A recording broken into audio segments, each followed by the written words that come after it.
ইসলামের ইতিহাসে এই বদর দিবসটা অত্যন্ত গুরুত্বপূর্ণ একটা দিন, যেই দিন পৃথিবীর ইতিহাসে ইসলাম থাকবে কি থাকবে না, দিন থাকবে কি থাকবে না, মুসলমান পৃথিবীকে থাকবে কি থাকবে না, যেটা নির্ণয় হয়েছে সেই ঐতিহাসিক বদরের প্রান্তরে। প্রিয় ভাইয়েরা, বদরের ঐতিহাসিক যে ঘটনা, বদরের যুদ্ধ সংগঠিত হওয়ার যে প্রেক্ষাপট, এই বদরটা মদিনা থেকে দক্ষিণ পশ্চিমে 155 কিলোমিটার দূরে অবস্থিত। বদর প্রান্তরটা দক্ষিণ এবং পশ্চিম কর্নারে মদিনা থেকে 155 কিলোমিটার দূরে 624 খ্রিস্টাব্দের দ্বিতীয় হিজরিতে 17 রমাদান 12 রমাদান 313 জনের কাফেলা নিয়ে রাসূল করিম সাল্লাল্লাহু আলাইহি ওয়াসাল্লাম বের হন। তাদের পতাকা ছিল সাদা রং। রাসূল করিম সাল্লাল্লাহু আলাইহি ওয়াসাল্লাম 12 রমাদান বদর উদ্দেশ্যে মদিনা থেকে দ্বিতীয় হিজরিতে আল্লাহর হাবিব 313 জনের একটা কাফেলাকে নিয়ে আল্লাহর হাবিব সাদা পতাকা নিয়ে নবীজি বের হন। মুসআব ইবনে উমর রাদিয়াল্লাহু তাআলা আনহু, তিনি ছিলেন পতাকাধারী, তার হাতে ছিল বদর যুদ্ধের পতাকা। 82 জন মুহাজির, 213 জন আনসার, আউসের 170 জন সাহাবী এবং খাজরাজের 61 জন সাহাবাই কেরাম, টোটাল 313 জন মর্দে মুজাহিদকে নিয়ে আল্লাহর হাবিব বদর প্রান্তরের দিকে 12 রমাদান রওনা দিয়েছেন। সুবহানাল্লাহ। নবীজি কেন বের হলেন, একটা প্রশ্ন আসতে পারে। আবু আইয়ুব আনসারী রাদিয়াল্লাহু তাআলা থেকে ঘটনার হাদিসটা বর্ণিত। তিনি বলেন, নবী করিম সাল্লাল্লাহু আলাইহি ওয়াসাল্লাম আমাদেরকে বললেন, মক্কার আবু সুফিয়ান শাম দেশে ব্যবসার উদ্দেশ্যে বিরাট এক কাফেলা নিয়ে গেলেন, 70 জন নিয়ে। 70 জন বড় বড় ব্যবসায়ীকে নিয়ে মদিনার প্রান্ত দিয়ে তারা শাম দেশে ব্যবসার উদ্দেশ্যে 70 জন বড় বড় ব্যবসায়ীকে নিয়ে আবু সুফিয়ান মক্কা থেকে গেলেন সেই শাম দেশে। তাদের উদ্দেশ্য ছিল, নবীজির নিকট সংবাদ এলো আবু সুফিয়ান শাম দেশে ব্যবসা বাণিজ্য করে তাদের যে পণ্যগুলা তারা নিয়ে আসছেন শাম দেশ থেকে মক্কায় নিয়ে বিক্রি করে লভ্যাংশের টাকা দিয়ে তারা মুসলমানদেরকে উৎখাত করার জন্য এই টাকা ব্যবহার করবেন।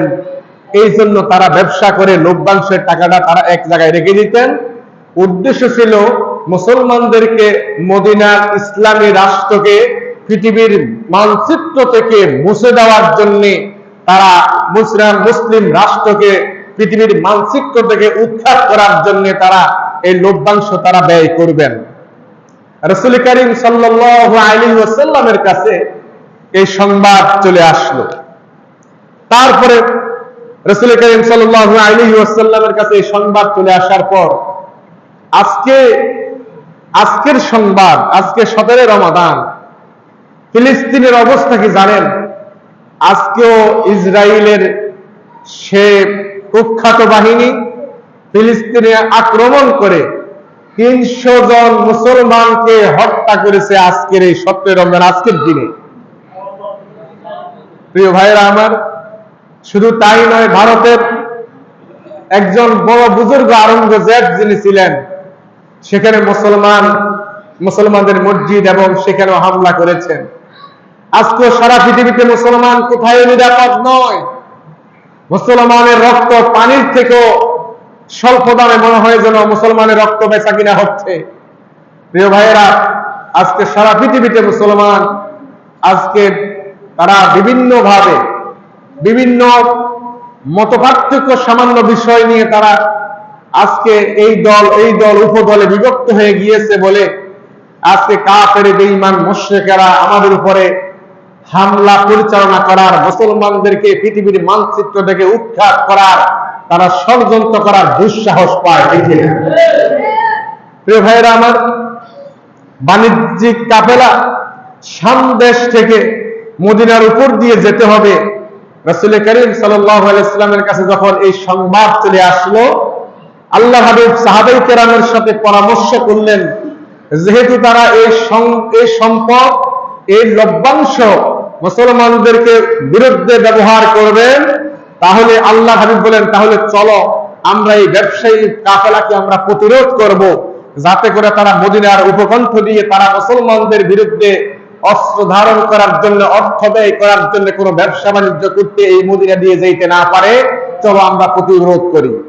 12 রমাদান রাসূল করিম সাল্লাল্লাহু আলাইহি ওয়াসাল্লাম 313 জনের একটা কাফেলাকে নিয়ে মদিনা থেকে দক্ষিণ পূর্ব কর্নারে 155 মাইল দূরে বদরের প্রান্তরে আল্লাহর হাবিব সেখানে রওনা করলেন।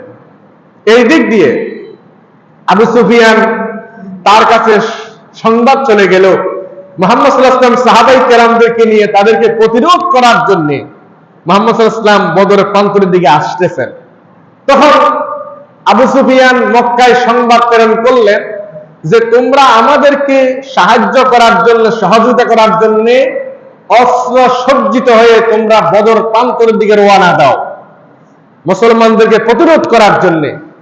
আবু সুফিয়ান যখন এই সংবাদ দিয়ে দিলেন, এই সংবাদ দিয়ে দেওয়ার পর মক্কায় যখন এই সংবাদ আবু জেহেলের কাছে চলে গেল, আবু জেহেল মক্কার লোকদেরকে এই যুদ্ধে ইনক্লুড করার জন্য আবু জেহেল মক্কার লোকদেরকে আহ্বান জানালেন, নারী পুরুষ সকলকে আহ্বান জানালেন। এবার আবু জেহেল যখন লোকেরা তার কথা বিশ্বাস করতেছে না, লোকেরা এই যুদ্ধে অংশগ্রহণ করবে না, তখন আবু জেহেল চলে গেলেন সরাসরি বাইতুল্লাহর সামনে।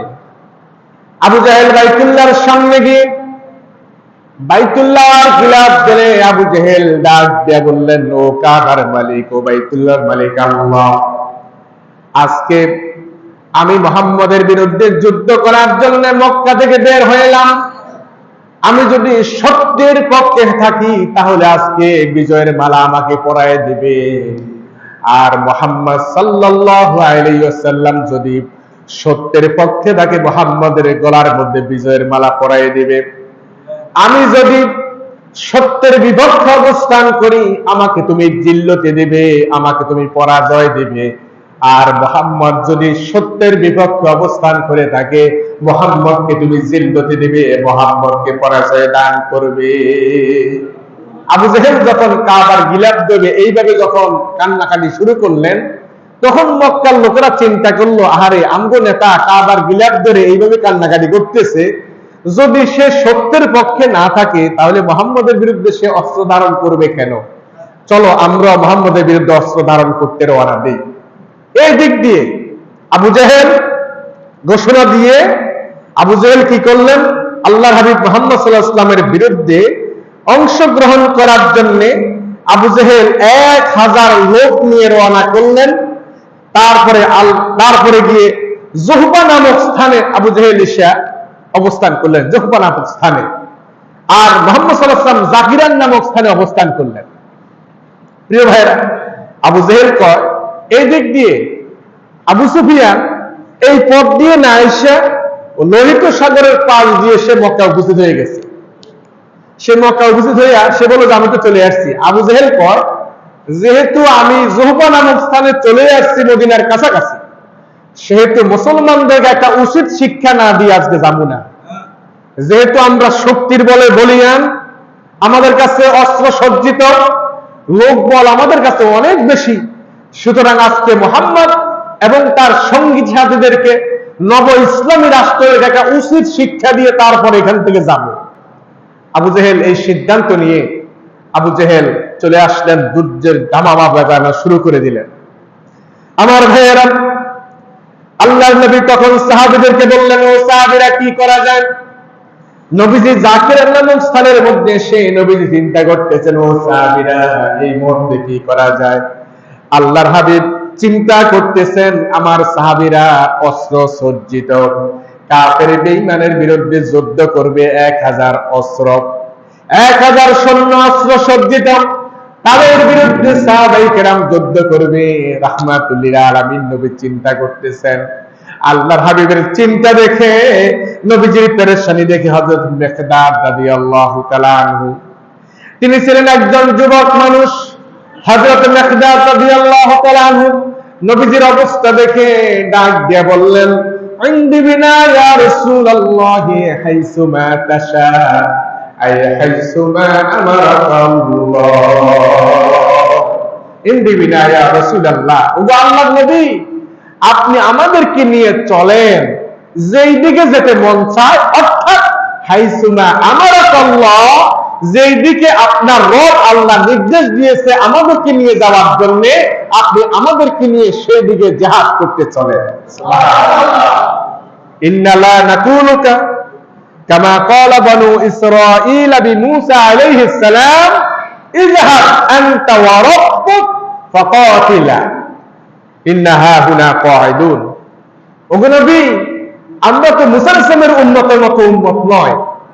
মুসা আলাইহিস সালামের উম্মতরা বলছেন, ও মুসা, তুমি, আল্লাহ আর জিবরাইল এই তিনজনে গিয়ে ফেরাউনের মোকাবেলা করো, আমরা পারবো না।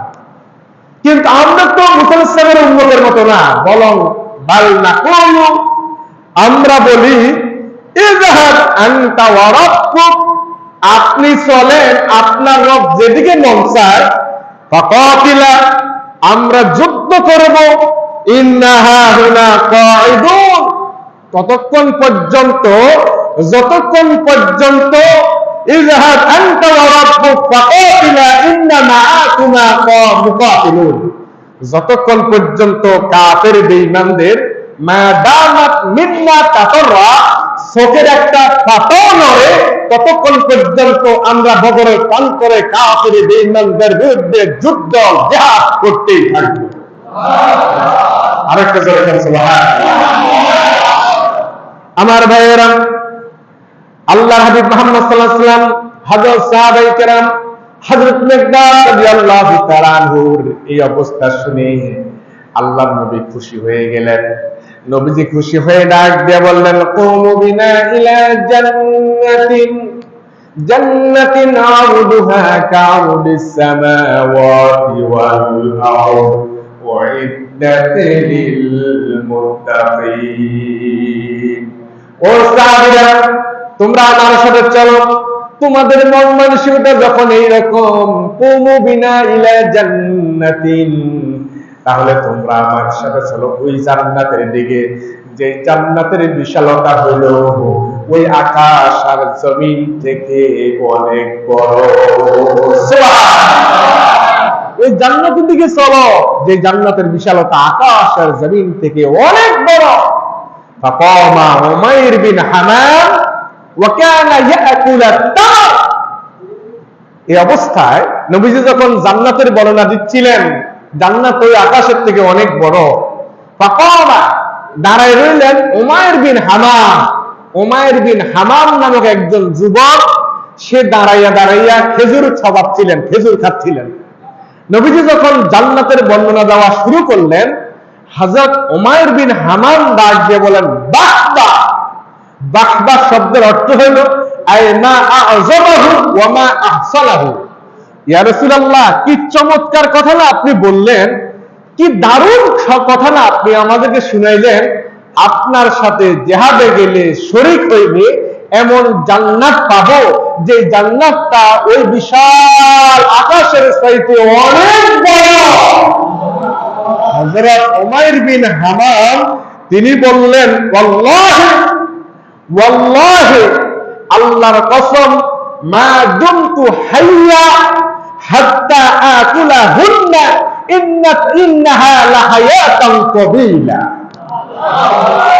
তিনি বলেন, আল্লাহি, আল্লাহর কসম, ইয়া রাসূলুল্লাহ, মা দুমতু হাইয়া, আমার হাতের মধ্যে অবশিষ্ট যে খেজুরগুলো আছে, এই খেজুরগুলা সবগুলা যদি আমি এখন খেতে যাই, তাহলে ইন্নাহা লাহায়াতান তাবিলা, আমার তো অনেক সময় লেগে যাবে জান্নাতে যেতে। আমি যদি হাতের সব খেজুর খেতে যাই, তাহলে জান্নাতে যেতে তো আমার অনেক দেরি হয়ে যাবে। পারমা বিহীন না, হাতের সমস্ত খেজুরগুলো জমিনের মধ্যে এমনি নিক্ষেপ করে ফেলে দিয়ে হযরত উমাইর বিন হামাম জাহাদের ময়দানে বদরের প্রান্তরে নারে তাকবীর স্লোগান দিয়ে আল্লাহু আকবার বলে কাফের বেঈমানের বিরুদ্ধে কাফির হলেন। হযরত উমাইর বিন হামাম তিনি হাতের সমস্ত খেজুরগুলো ফেলে দিয়ে জিহাদের ময়দানে ঝাঁপিয়ে পড়লেন। আমার ভাইয়েরা, আল্লাহর হাবিব মুহাম্মদ সাল্লাল্লাহু আলাইহি ওয়াসাল্লাম এই যুদ্ধের মধ্যে নবীজি মাপ দিচ্ছেন, একটা নির্দিষ্ট মাপ ব্যতীত কাউকে নবীজি জিহাদের ময়দানে প্রেরণ করতেছেন না। আল্লাহর হাবিব মাপ দিচ্ছেন, আজকে সেনাবাহিনী, পুলিশ, বিজিবি, র‍্যাব এর মধ্যে যাওয়ার সময় একটা নির্দিষ্ট মাপ দেয়, এত ফুট এত ইঞ্চি হলে তারপরে নেওয়া হয়। এটা করতে গেছে জানেন বিশ্ব নবী মুহাম্মদ সাল্লাল্লাহু আলাইহি ওয়াসাল্লাম ওই যে বদরের প্রান্তরে মাপ দিয়েছেন, নির্দিষ্ট মাপ। এই মাপ ছাড়া কেউ জিহাদের ময়দানে যেতে পারবে না। বদরের প্রান্তরে যাওয়ার সময় দুইটা ভাই জান্নাতের সংবাদ শুনে আল্লাহর নবীর সামনে চলে আসলেন। দুইটা ভাই বয়সে ছোট, দেখতে ছোট দেখা যায়, তাদের নাম হলো মাআজ আর মুআওয়াজ রাদিয়াল্লাহু আনহুমা। মাআজ আর মুআওয়াজ নবীজির সামনে মাপ দিতে আসছেন। এসে পায়ের দুইটা আঙ্গুলের উপর বর করে মাআজ আর মুআওয়াজ এইভাবে দাঁড়ায় গেলেন আল্লাহর নবীর সামনে। পায়ের দুইটা বুড়া আঙ্গুলের উপর বর করে এইভাবে দাঁড়াইয়া নবীজিকে বললেন, ইয়া রাসূলুল্লাহ, আমরা কিন্তু লম্বাতে কম না, আমাদেরকে আপনি জিহাদের অনুমতি দিয়ে দেন, বদরের অনুমতি দিয়ে দেন। নবীজি বললেন, মাআজ আর মুআওয়াজ, তোমাদেরকে দেখতে ছোট দেখা যায়, ও মাআজ আর মুআওয়াজ, তোমাদেরকে অনুমতি দেওয়া যাবে না। মাআজ আর মুআওয়াজ বলেন, ইয়া রাসূলুল্লাহ, আমরা যদিও দেখতে ছোট কিন্তু শক্তির দিক থেকে আমরা কিন্তু কম নই। আমরা যদিও দেখতে ছোট হুজুর, আমরা কিন্তু শক্তি সামর্থ্য কিন্তু আল্লাহর রহমত আমরা কম না, আপনি আমাদের অনুমতি দিয়ে দেন। নবীজি বললেন, মাআজ আর মুআওয়াজ, তোমাদেরকে অনুমতি দেওয়া যাচ্ছে না, তোমাদেরকে অনুমতি দেওয়া যাবে না। মাআজ আর মুআওয়াজ বলেন, ইয়া রাসূলুল্লাহ, সাহাবাই কেরাম আমাদের চোখের সামনে দিয়ে বদরের প্রান্তরে চলে যাবে, বদরের প্রান্তরে গিয়ে বদরি সাহাবী হওয়ার মর্যাদা পাবে, আমরা বুঝি সেই মর্যাদা থেকে মাহরুম হয়ে যাব। একটা কাজ করেন হুজুর, আপনি দুইজনকে অনুমতি দেওয়ার দরকার নাই, শুধু আমাদের এক দুইজনের মধ্যে থেকে আপনি শক্তি পরীক্ষা করেন, দেখেন কার শক্তি বেশি, কার শক্তি বেশি একটু পরীক্ষা করেন। যদি আপনি মনে করেন তার শক্তি বেশি, তাকে অনুমতি দিয়ে দিয়েন। মাআজ আর মুআওয়াজ দুইটা ভাই এবার শক্তি পরীক্ষা করার জন্য নবীজির কাছে আবেদন পেশ করলেন। আল্লাহ বললেন, ঠিক আছে, দুইজনের কুস্তি করো, দেখি কার শক্তি বেশি। মাআজ ছোট, মুআওয়াজ বড়। হযরত মাআজ কুস্তির এক পর্যায়ে বড় ভাই মুআওয়াজের কানে কানে কয়, বাইরে ভাই, তুই তো আমার থেকে বয়সে বড়, আমার থেকে আকারে বড়, আমার থেকে শক্তিতে অনেক বেশি। ও ভাই, তুই তো আমাকে কুস্তির মধ্যে একটা দফাই নিচের মধ্যে ফলাইয়া তুই বীরের পরিচয় দিয়ে বদরের প্রান্তরে চলে যাবি রে ভাই। একটা কাজ করিস, তুই একটা বার আমার নিচে পড়ে হইল আল্লাহ নবীকে দেখাইয়া দিস, আমি কিন্তু তোর থেকে শক্তিশালী কম নই, আমি কিন্তু তোর থেকে শক্তিশালী কম নই, আমাকে একটাবার একটু দেখাই দিস ভাই। কানে কানে কথা বলার পর হযরত মাআজ মুআওয়াজ দুইজনের সুযোগ দিয়ে দিলেন। নবীজি দুইজনের এই প্রতিযোগিতা দেখে আল্লাহর হাবিব বললেন, ঠিক আছে মাআজ আর মুআওয়াজ, যাও, তোমাদের দুই ভাইকে জিহাদের অনুমতি দিয়ে দিলাম। এই দুইটা ভাই নারে তাকবীর স্লোগান দিয়ে জিহাদের ময়দানে রওনা দিয়েছে। সুবহানাল্লাহ। বেরিয়েছে যেই কাফেলা, ফিরবে না সে কোনদিন,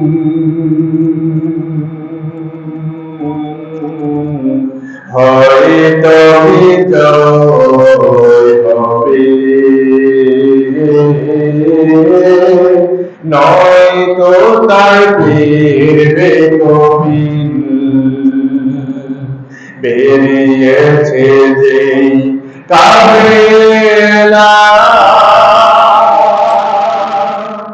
দূর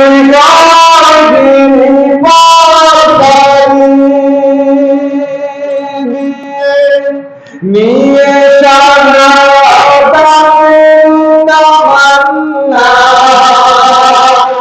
কণ্ঠময় পানি জড়াবে না হৃদয়ের কান্না। ও ব্যস্ত সে থাকবে সারা জীবন, বিজয়ী করতে মিশন, বিজয়ী করতে মিশন, বেরিয়েছে যে কাফেলা, ফিরবে না সে কোনদিন,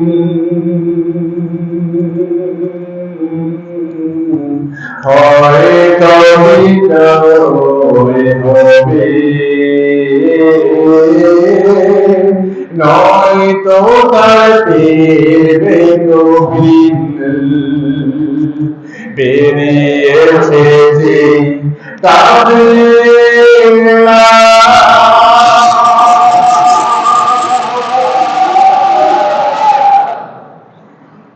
হযরত মুআয আর মুআওয়াজ বের হয়ে পড়লেন। আমার ভাইয়েরা, আল্লাহর হাবিব মুহাম্মদ সাল্লাল্লাহু আলাইহি ওয়াসাল্লাম কাফেরেরা আগে আগে এসে যে স্থানের মধ্যে অবস্থান নিলেন সেই স্থান হলো জোহফা, আর আল্লাহর নবী যে স্থানের মধ্যে অপেক্ষা করতেছেন সেটা হলো জাকেরান। কাফেররা এসে জোহফা নামক স্থানে, বদরের প্রান্তরের মধ্যে এমন একটা স্থান যেখানে দাঁড়াইতে খুব সুবিধা, তাবু গাঁটতে খুবই সুবিধা, এমন একটা জায়গার মধ্যে আবু জাহেলের নেতৃত্বে 1000 অস্ত্র সজ্জিত কাফের বেঈমানরা এসে আগে ভাগে অবস্থান নিয়ে নিলেন। আর আল্লাহর নবী জাকিরান নামক স্থান, যে স্থানের মধ্যে তারপরে পিচ ছিল দুলাবালি, তারপরে ঠিক মতো তাবু গাঁটতে পারতেছেন না। আল্লাহর হাবিব দেখলেন জায়গাটা অনুপযোগী। আবার সাহাবায়ে কেরাম 313 জন মধ্যে মুজাহিদ, যারা জিহাদের মধ্যে এতটা প্রশিক্ষণ প্রাপ্ত না, অস্ত্র না, সজ্জিত না, কোনো কিছুই না, তারা অতিশয় এমন দুর্বল। আল্লাহর হাবিব মুহাম্মদ সাল্লাল্লাহু আলাইহি ওয়াসাল্লাম চিন্তা করতেছেন, আহারে এই যে অপর্যাপ্ত জায়গাটা এত বেশি উপযোগী নয়, দাঁড়াইতে পারতেছেন না, তাবু গাঁটতে পারতেছেন না। রাসূল করিম সাল্লাল্লাহু আলাইহি ওয়াসাল্লাম চিন্তা করতেছেন আর আকাশের দিকে বারবার তাকাচ্ছে। নবীজি আকাশের দিকে বারবার তাকাচ্ছেন। দেখেন আল্লাহ রাব্বুল আলামিন ওয়ালা সাউফা ইউতিকা রাব্বুকা ফাতারদা, সূরা দোহার মধ্যে যে আল্লাহ তাআলা বলেন, নবী আপনার চাহিদা ততক্ষণ পূরণ করব যতক্ষণ আপনি সন্তুষ্ট না হবেন। নবীজি আকাশের দিকে বারবার তাকাচ্ছেন। আল্লাহ তাআলা নবীজি জবান খুলে বলার দরকারও নাই, অন্তর অবস্থা বুঝে রাত্রে বেলায় আল্লাহ তাআলা এমন বৃষ্টি দিলেন যে বৃষ্টির মধ্যে মুসলমানদের এখান থেকে সব বালি সরে যাইয়া আবু জেহেল মেরে যাইয়া একবারে হেকের মধ্যে আনুহমান হেকের মতো হয়ে গেছে। এখন আবু জেহেলের মাঠটা হয়ে গেলে অনুপযোগী, আর মুহাম্মদ রাসূলুল্লাহ সাল্লাল্লাহু আলাইহি ওয়াসাল্লাম এবং সাহাবায়ে কেরাম যে মাঠটা আছে এটা পুরা উপযোগী করে দিলেন কে? আল্লাহ। আরো জোরে বলেন না কে? ঠিক আছে, আল্লাহু আকবার। এত উপযোগী হয়ে গেল। এবার আমার ভাইয়েরা, মুসলমানরা আর কাদা পানিতে দাঁড়াতে হলো না। বদরের জন্য নবীজি বারবার যখন তাকাচ্ছেন, আল্লাহ রাব্বুল আলামিন আয়াত নাজিল করে নবীজিকে বলেন, আপনি আমাকে আপনার ওয়াদা পূর্ণ করেছেন, সেটা বাস্তবায়ন করেন। আল্লাহ নবী বলেন, রাব্বুল আলামিন আপনি আমার সাথে যে ওয়াদা করেছেন আপনি সেটা বাস্তবায়ন করেন। মুসলমানদের এই দলটা যদি আজকে ধ্বংস হয়ে যায়, এই পৃথিবীতে ইসলাম নিয়ে, দ্বীন নিয়ে দাঁড়ানোর মতো কেউ থাকবে না। ও আল্লাহ, যদি আজকে মুসলমানরা যদি ধ্বংস হয়ে যায়, তাহলে ইসলাম নিয়ে, দ্বীন নিয়ে, কালেমা নিয়ে দাঁড়ানোর মতো কেউ থাকবে না। ও আল্লাহ, এইভাবে নবীজি আকাশের দিকে 2 হাত উঠালেন। আল্লাহ রাব্বুল আলামিন নবীজির দোয়া কবুল করতে গিয়ে গায়ের চাদর পর্যন্ত, নবীজি এই দোয়া করতে গিয়ে গায়ের চাদর পর্যন্ত পড়ে গেলেন। হযরত আবু বকর নবীজির চাদর মোবারক টান দিয়ে গায়ের মধ্যে উঠাইয়া দিলেন। আর আল্লাহ রাব্বুল আলামিন ওয়াদা করলেন, আন্নী মুমিদ্দুকুম বিআলফিন মিনাল মালাইকা আল্লাহ তাআলা 1000 ফেরেশতা দিয়ে আল্লাহ তাআলা বদরের সাহাবীদেরকে আল্লাহ তাআলা সাহায্য করেছেন। প্রিয় ভাইয়েরা, আল্লাহ তাআলার সাহায্য দেখেন। সেদিন যদি 5 আগস্ট সেদিন যদি ছাত্র জনতা আবারও হেরে যেত শাপলা চত্বরের মতো, তাহলে এমন এক কালো গাঢ় অমাবস্যার অন্ধকার আমাদের ঘরের মধ্যে চেপে বসত, যে অমাবস্যার অন্ধকার পূর্ব আকাশ সেট করে আলো আসাটা অনেক কষ্ট হয়ে যেত, ঠিক না? আল্লাহ তাআলা সেই দিনও গায়বী মদদ দ্বারা আল্লাহ সাহায্য করেছেন, ঠিক না? প্রিয় ভাইয়েরা আমার, আল্লাহ রাব্বুল আলামিন বদরের প্রান্তরে 1000 ফেরেশতা দিয়ে আল্লাহ রাব্বুল আলামিন সাহায্য করেছেন। কেমনে করেছেন দেখেন। এবার ফেরেশতাদের এক বাহনের নাম ছিল হাইজুম। হাইজুম, গায়বী আওয়াজ আসতেছে, হাইজুম হাইজুম হাইজুম। তার মানে হাইজুম মানে সামনে আগাও, সামনে আগাও। সাহাবায়ে কেরাম কিরে, কে হাইজুম কইতেছে? এমনি এমনি তাকাইতেছে, কোন আওয়াজ পাইতেছে কিন্তু কাউকে দেখতেছে না। হাইজুম, সামনে আগাও, সামনে আগাও। 1000 ফেরেশতা আসছেন আর হাইজুম হাইজুম বলে এইভাবে সামনের দিকে পাঠাইতেছেন। যুদ্ধ যখন তুমুল শুরু হয়ে গেল, 70 জনকে মুসলমানেরা ওই সময় 70 জনকে আবু জেহেলের সাথে যা আসছে কাফের বেঈমানদের 70 জনকে জাহান্নামের টিকিট হাতে ধরিয়ে দিয়েছে। 70 জন জায়গার মধ্যে শেষ আর 70 জন বন্দী হয়ে গেলেন। 70 জন বন্দী হয়ে গেল, 70 জন জায়গার মধ্যে জাহান্নামের টিকিট ধরাইয়া দিলেন। আমার ভাইয়েরা, এই জিহাদ এত মারাত্মক জিহাদ, যে জিহাদটা হলো সন্তান বাবার বিরুদ্ধে অস্ত্র ধারণ করেছে, সন্তান বাবার বিরুদ্ধে ধরেছে, মামা তার মাগিনার বিরুদ্ধে ধরেছে, ভাই তার ভাইয়ের বিরুদ্ধে ধরেছে। এমন এক মারাত্মক জিহাদ, যে জিহাদের মধ্যে হযরত আবু বকর সিদ্দিক রাদিয়াল্লাহু তাআলা আনহুর সন্তান আব্দুল্লাহ ডাক দিয়ে বললেন, আব্বাজান, জিহাদের পরে ডাক দিয়ে বললেন, আব্বাজান, জিহাদের ময়দানে আমি কয়েকবার তরবারির নিচে আপনাকে আমি পেয়েছিলাম, কিন্তু আপনি আমার আব্বা বলে আমি আপনার উপরে তরবারি চালাই নাই। তিনি তখন মুসলমান হন নাই। হযরত আবু বকর বললেন, আব্দুল্লাহ রে শুনো, আল্লাহর কসম করে বললাম, বদর প্রান্তরে তুমি তো আমাকে বারবার তোমার তরবারির নিচে পেয়ে আমাকে ছেড়ে দিয়েছো। আমি ওই আল্লাহর নামে কসম দিয়ে বললাম, বদরের প্রান্তরে যদি তুমি একটা বার আমি আবু বকরের তরবারির নিচে পড়ে যাইতা, আল্লাহর কসম আমার তরবারি তোমাকে ক্ষমা করতো না। কারণ তুমি কাফের, আমি মুসলমান। তোমার সাথে আমার সম্পর্ক বাবা সন্তানের নয়, আদর্শের সম্পর্ক। কিসের সম্পর্ক? আদর্শের সম্পর্ক, দ্বীনি সম্পর্ক, দ্বীনের সম্পর্ক, ইসলামের সম্পর্ক, কোরআনের সম্পর্ক। গতগুলো আমার জসিম ভাই একটা কথা কইছে, কোরআনে তো ভাই আপন ভাইয়ের সম্পর্কের কথা কয় না। কোরআনে বলছে ইন্নামাল মুমিনুনা ইখওয়া, মুমিনরা পরস্পর কি ভাই ভাই। বলেন না ভাই ভাই, মুমিনরা পরস্পর কি ভাই ভাই। মুমিনদের কথা বলা হয়েছে, আপন ভাইয়ের থেকে মুমিনের কথা বলা হয়েছে। মুমিনরা পরস্পর ভাই ভাই। আজকে ফিলিস্তিনে যে 300 মানুষকে হত্যা করা হয়েছে, আমাদের কলিজা জ্বলে না? ভারতে যখন আমার মুসলমান ভাইকে আক্রমণ করে, আমাদের কলিজা জ্বলে না? সম্পর্ক কিসের? ইমানের। বলেন না সম্পর্ক কিসের? আদর্শের সম্পর্ক হলো বড় সম্পর্ক, ঠিক না? প্রিয় ভাইরা আমার, হযরত আবু বকর বললেন, আব্দুল্লাহ রে শোনো, বদরের প্রান্তরে যদি একটা বার যদি তুমি আমার তরবারির নিচে পড়ে যাইতে, আল্লাহর কসম আমার তরবারি তোমাকে ক্ষমা করতো না। এবার কাফের বেঈমানদের 70 জন বন্দী করা হলো বদরের প্রান্তরে। বন্দীদেরকে করা হলো, এর মধ্যে হুজুরের চাচা হযরত আব্দুল্লাহ ইবনে আব্বাস রাদিয়াল্লাহু তাআলা আনহু, হযরত আব্বাস ছিলেন হুজুরের চাচা, বন্দীদের তালিকার মধ্যে একজন। যেহেতু নবীজির বংশধর, নবীজির চাচা, চেহারাটা দেখতে কেমন ছিলেন? অনেক সুন্দর ছিলেন। এত সুন্দর চেহারা ছিলেন হযরত আব্বাস রাদিয়াল্লাহু তাআলা আনহু, এত সুন্দর চেহারা। তো চেহারা দেখার পরে এই যে যতজন বন্দী হয়েছে, এই বন্দীদেরকে এমনি পিস মোড়া বানছে। হযরত আব্বাস রাদিয়াল্লাহু তাআলা বানতে যাইয়া একবারে খেজুর পাতার দিয়ে রশি দিয়ে বানছে, তো দাগ পড়ে গেছে, ডোব পড়ে গেছে। নবীজি রাত্রিবেলা বন্দীদের অবস্থা দেখার জন্য নবীজি চলে গেলেন।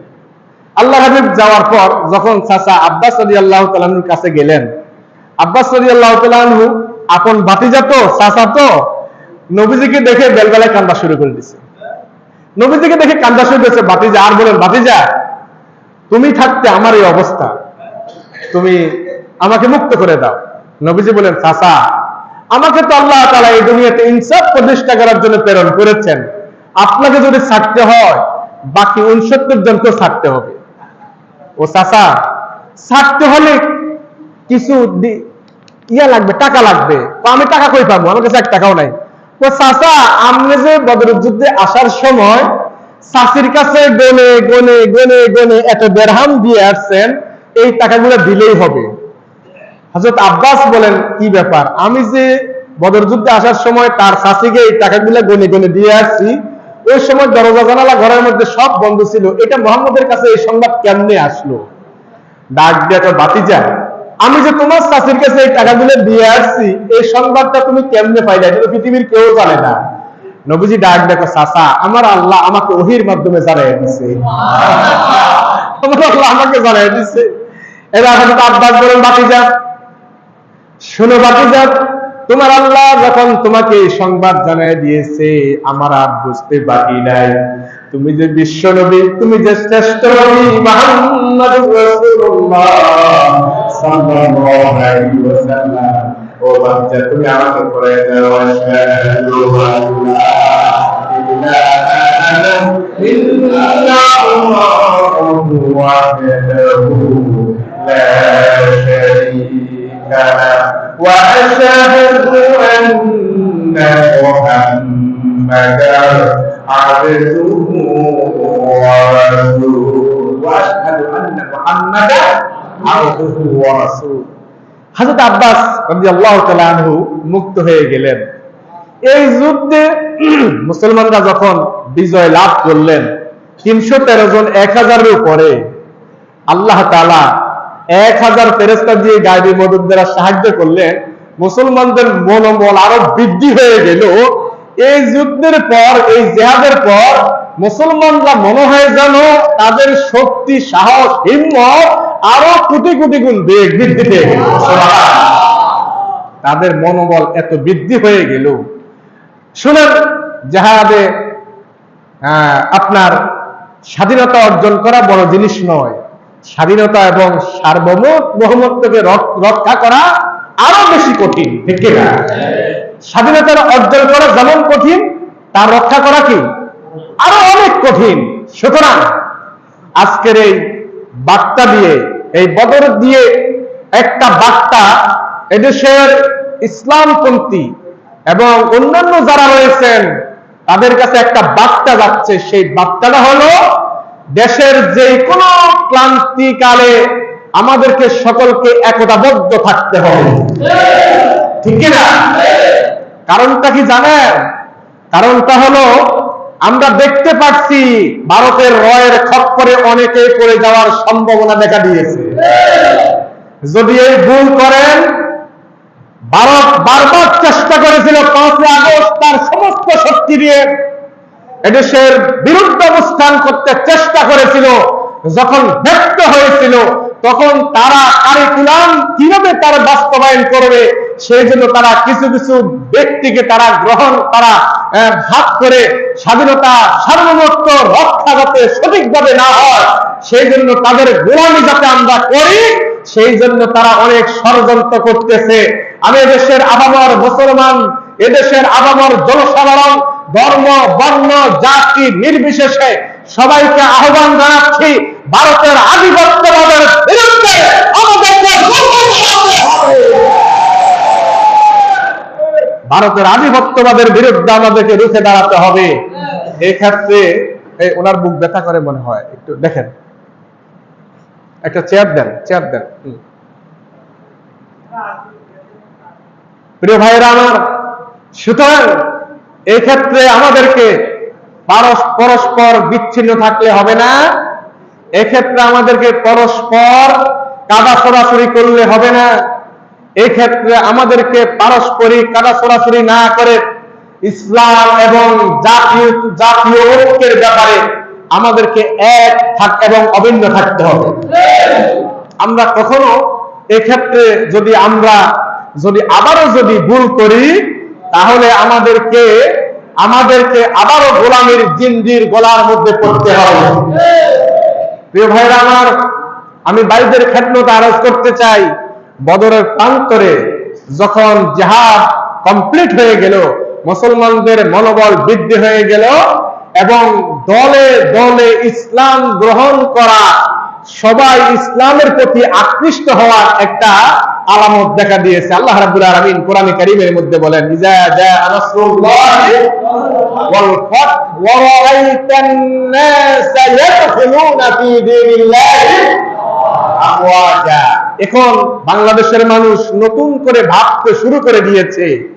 বাংলাদেশের মানুষ তাদের ভাগ্যের পরিবর্তন কিভাবে করবে নতুন করে ভাবতে শুরু করে দিয়েছে। সুতরাং আর নয়, গোলামের কোন জিঞ্জির গলায় পড়তে চাই না। এবার হবে আমার বাংলাদেশের মধ্যে যে কোরআনের পক্ষে অবস্থান করবে, আমরা তাদের সাথে থাকতে চাই, বলি ইনশাআল্লাহ। এই কাজ যারাই করবে, যেই করবে, আমরা তাদের সাথে ঐক্যবদ্ধভাবে কাজ করবো ইনশাআল্লাহ। আল্লাহ আমাদেরকে তৌফিক দান করে। আমিন। আরো জোরে আমিন। প্রিয় ভাইরা আমার, এবার শুনেন আল্লাহ রাব্বুল আলামিন কোরআনে কারীমের মধ্যে কি বলেন শুনেন। আল্লাহ রাব্বুল আলামিন বলেন, কুতিবা আলাইকুমুল কিতালু ওয়া হুয়া কুরহুল লাকুম ওয়া আসা আন তাকরাহু শাইআন ওয়া হুয়া খায়রুল লাকুম ওয়া আসা আন তুহিব্বু শাইআন ওয়া আসা আন তুহিব্বু শাইআন ওয়া হুয়া শাররুল লাকুম। আল্লাহ রাব্বুল আলামিন বলেন, কুতিবা আলাইকুমুল কিতাল, তোমাদের প্রতি জিহাদকে ফরজ করা হয়েছে, যদিও তোমরা ওয়া হুয়া কুরহুল লাকুম, যদিও তোমরা সেটা অপছন্দ করো। জিহাদকে বিশ্বাস করেন 70 বছর জিহাদটাকে জঙ্গিবাদ বানাই ফেলছে। বুঝেন না? জিহাদ, মুখের শব্দ জিহাদ আনলেই হয়তো যেহেতু জঙ্গি হয়ে গেছে। প্রিয় ভাইরা, জিহাদ আর জঙ্গিবাদ কোনদিন এক হতে পারে না। চরমপন্থা, ইসলামের কোন সুযোগ নাই।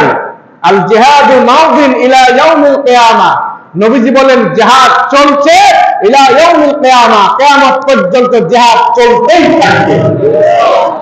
ঠিক কি না? জিহাদ জিহাদ জিহাদ না,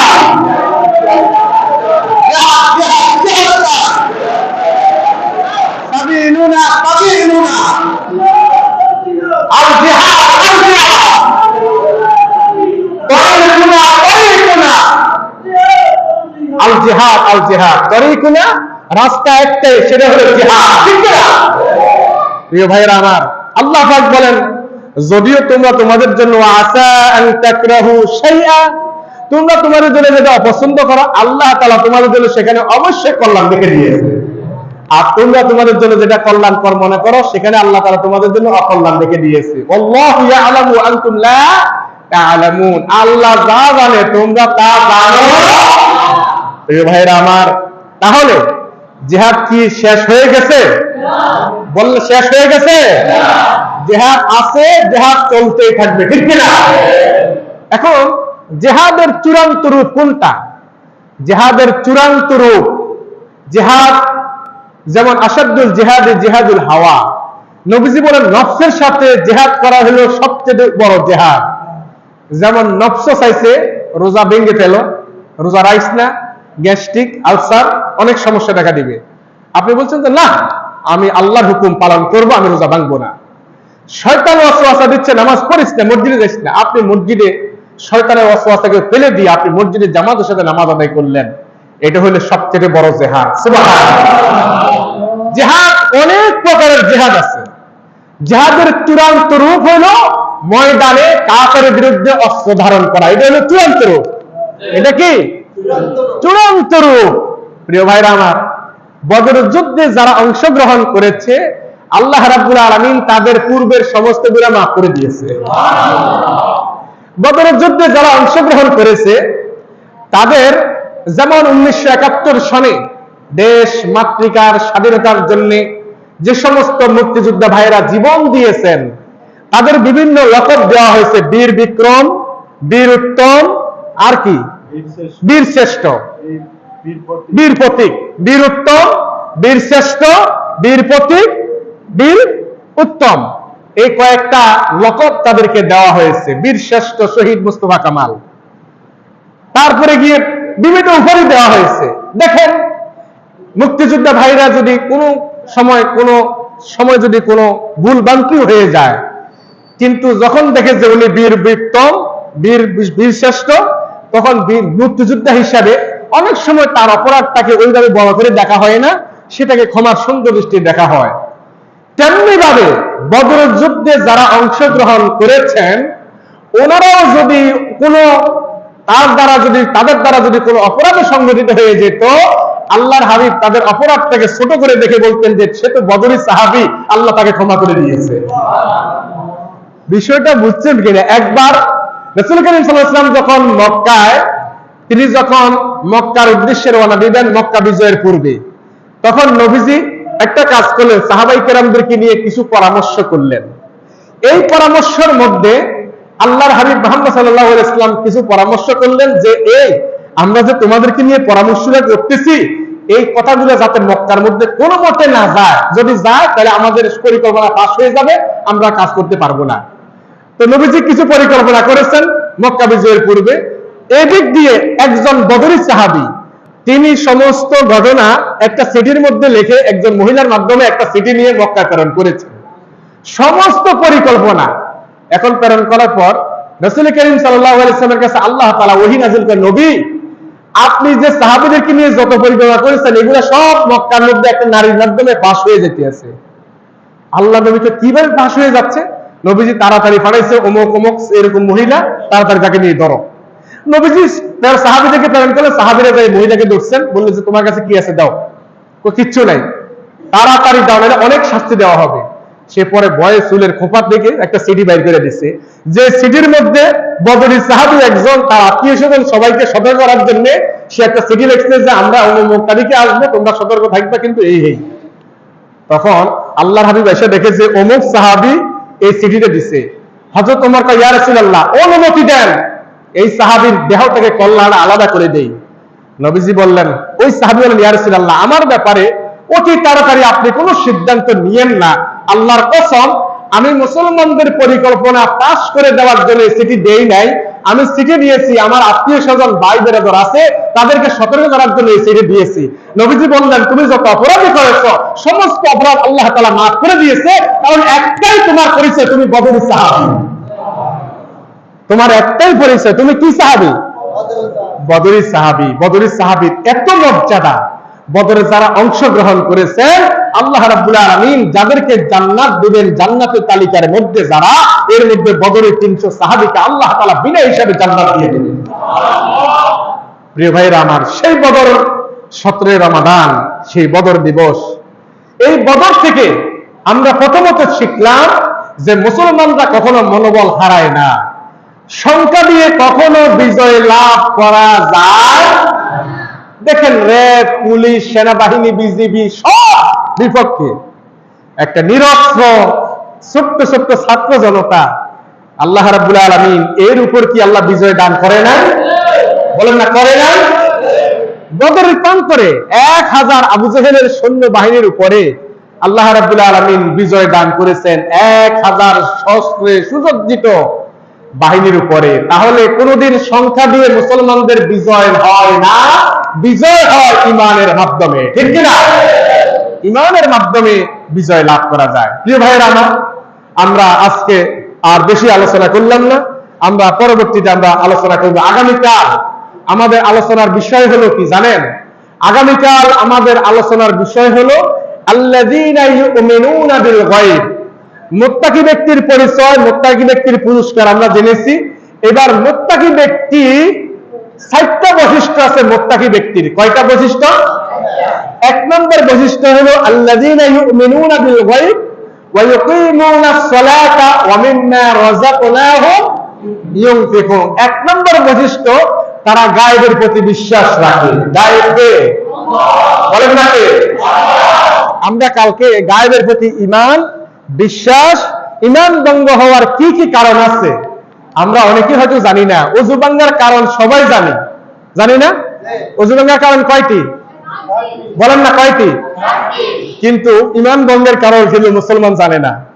ওযু একবার ভাঙলে দ্বিতীয়বার ওযু করলে ওযু হয়ে যায়, কিন্তু ঈমান একবার ভঙ্গ হলে পরে আবার ঈমান নবায়ন না করলে সে ঈমানদার হতে পারে। সেই জন্য ঈমান ভঙ্গের কারণ জানার দরকার আছে কিনা? আমরা এই বিষয়গুলো আমরা জানবো ইনশাআল্লাহ।